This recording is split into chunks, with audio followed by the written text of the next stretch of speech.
খোদ ভারতের আইন অমান্য করেই কলকাতায় পার্টি অফিস খুলে কার্যক্রম পরিচালনা করছে বাংলাদেশে কার্যক্রম নিষিদ্ধ থাকা আওয়ামী লীগ। ঢাকায় নিরাপত্তা বিশ্লেষকরা বলছেন এটি দুই দেশের সম্পর্ক আরও তলানিতে নেবে। আর রাজনৈতিক বিশ্লেষকরা বলছেন কলকাতায় গণহত্যায় অভিযুক্ত দলটির কার্যক্রম চালাতে দেয়াটা বেআইনি এবং হঠকারী সিদ্ধান্ত। এ নিয়ে আলোচনা করতে আমাদের সঙ্গে যোগ দিচ্ছেন ঢাকা বিশ্ববিদ্যালয়ের কলা অনুষদের ডিন অধ্যাপক সিদ্দিকুর রহমান খান। অধ্যাপক সিদ্দিকুর রহমান খান, আপনাকে স্বাগত জানাচ্ছি আমাদের সংবাদে। আপনি দেখছিলেন প্রতিবেদনটি, সেখানে আমরা দেখেছি যে বিশ্লেষকের মধ্যে মন্তব্য করেছেন কলকাতায় আওয়ামী লীগের যে অফিস দুদেশের সম্পর্ক সেটি আরো তলানিতে নেবে। আপনি কি মনে করছেন? ধন্যবাদ আপনাকে।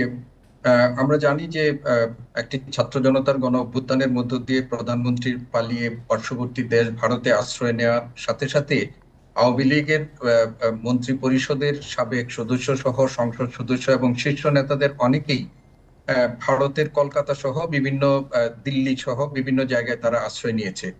সাম্প্রতিক সময়ে বিশেষ করে 5ই আগস্টে জুলাই গণ অভ্যুত্থানের বর্ষপূর্তি উপলক্ষকে সামনে রেখে আমরা এই আওয়ামী লীগের কার্যক্রম সম্পর্কে বিভিন্ন আলোচনার পরিপ্রেক্ষিতে বিবিসির একটা সংবাদ মাধ্যমে আমরা প্রথম জানতে পারি যে ভারতের কলকাতায় তারা একটা অফিস করে সেখানে তাদের কার্যক্রম বৃদ্ধি করার চেষ্টা করছে।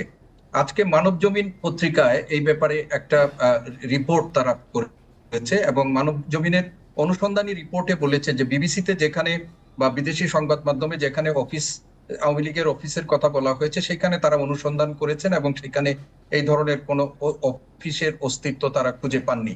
তবে বিষয়টি নিঃসন্দেহে গুরুতর এবং বাংলাদেশের জন্য এবং যে আওয়ামী লীগের কার্যক্রম নিষিদ্ধ করা হয়েছে প্রতিবেশী দেশকে ব্যবহার করে আওয়ামী লীগ যদি সেই ধরনের কার্যক্রম পরিচালনা করে তবে সেটার জন্য আমাদের একটা শঙ্কার বিষয়। তবে আমরা একই সাথে এটাও বিশ্বাস করতে চাই যে আমাদের প্রতিবেশী দেশ বাংলাদেশের সাথে তাদের যে কূটনৈতিক সম্পর্ক এবং আন্তর্জাতিক আইনের যে ধরনের বিধিবিধানগুলো আছে সেইগুলো অনুসরণ করে তারা তাদের দেশে নির্বিঘ্নে এই ধরনের একটা অফিস খুলে আওয়ামী লীগের কার্যক্রম পরিচালনা করতে দিবেন না, সেটাই আমাদের প্রত্যাশিত। আর সরকারের পক্ষ থেকেও বিষয়টি সর্বোচ্চ গুরুত্বের সাথেই নেওয়া হয়েছে বলে আমরা মনে করি। কেননা এই গত কয়েকদিনে আওয়ামী লীগের যে ধরনের নাশকতার আশঙ্কা সরকারের পক্ষ থেকেও বলা হয়েছিল বা তাদের যে কার্যক্রম পরিচালনার সিদ্দিকুর রহমান, যেটা জানতে চাই যে এই যে আওয়ামী লীগের অফিস দেওয়া হচ্ছে কলকাতায়, এটা কি খোদ ভারতের আইন অমান্য হয় কিনা এবং হলে আসলে কিভাবে অফিস খুলেছে দলটি? অর্থাৎ ভারতের কোনো রকমের অনুমতি ছাড়া কি এরকম একটি দেশ থেকে পালিয়ে যাওয়ার পর একটি কার্যক্রম নিষিদ্ধ দল আসলে অফিস খুলতে পারে কিনা?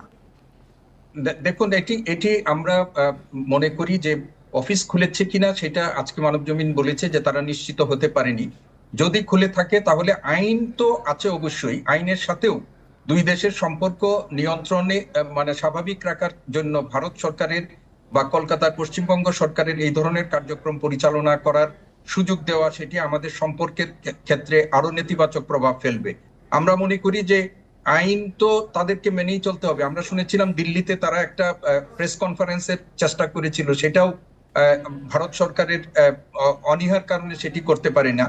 তবে আমরা মনে করি যে বাংলাদেশের সাথে সম্পর্কের যে টানাপোড়েন চলছে ভারতের সাথে, সেই প্রেক্ষাপটে আওয়ামী লীগকে যদি সেখানে একটা অফিস খুলে এই ধরনের কর্মতৎপরতা পরিচালনা করার দেয় তাহলে সেটি আমাদের দেশের মধ্যে আরো নেতিবাচক প্রভাব পড়বে এবং দুই দেশের সম্পর্ককে এটি আরো ক্ষতিগ্রস্ত করবে।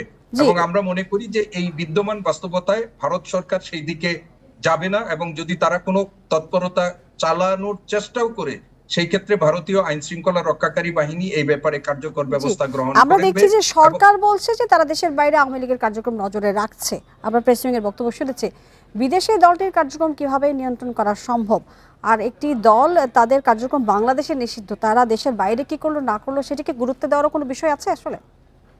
দেখুন, বাংলাদেশের ভারত সরকার যদি তাদের কার্যক্রম পরিচালনা করার সুযোগ দেয় সেখানে বাংলাদেশ সরকার ভারত সরকারের সাথে আলোচনা করতে পারবে, কিন্তু সেইখানে যে তাদের কার্যক্রম পুরোপুরি নিয়ন্ত্রণ করা এটি বাংলাদেশ সরকারের পক্ষে সম্ভব হবে না।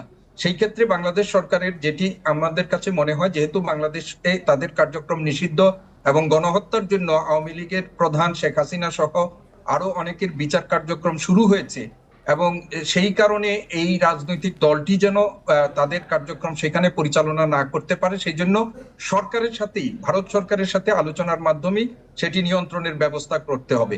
আমরা তো সেখান থেকে কোনো শক্তি প্রয়োগের মাধ্যমে তাদের কার্যক্রম নিয়ন্ত্রণ করতে পারবো না।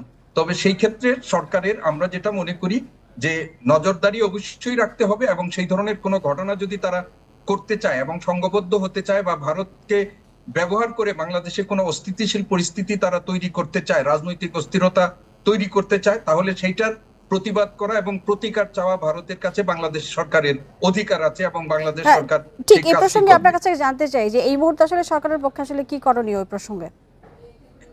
এই ক্ষেত্রে বাংলাদেশ সরকারের এখন এই মুহূর্তে করণীয় হচ্ছে যে প্রশ্নটি মানে যে বিষয়টি আসছে সেটির সত্যতা যাচাই করার জন্য সরকারের যে লেভেল থেকে কার্যকর উদ্যোগ নেওয়া দরকার সেটা আছে। ভারতে কলকাতায় আমাদের হাই কমিশনের অফিস আছে, জি এবং তাদের মাধ্যমে সংশ্লিষ্ট পশ্চিমবঙ্গ সরকারের সাথে আলোচনা করা, খোঁজখবর নিয়ে সেই বিষয়টি নিশ্চিত করে ভারত সরকারের মাধ্যমে সেটির প্রতিবিধানের ব্যবস্থা জি করা, সেটি সিদ্দিকুর এখন রহমান, এই আমাদের সরকারের হাতে মূল সময় দায়িত্ব। কম, আপনার কাছ থেকে আরো শুনতে পারলে ভালো হতো। ধন্যবাদ আপনাকে আমাদের সাথে যুক্ত হয়ে এই বিষয়ে কথা বলবার জন্য।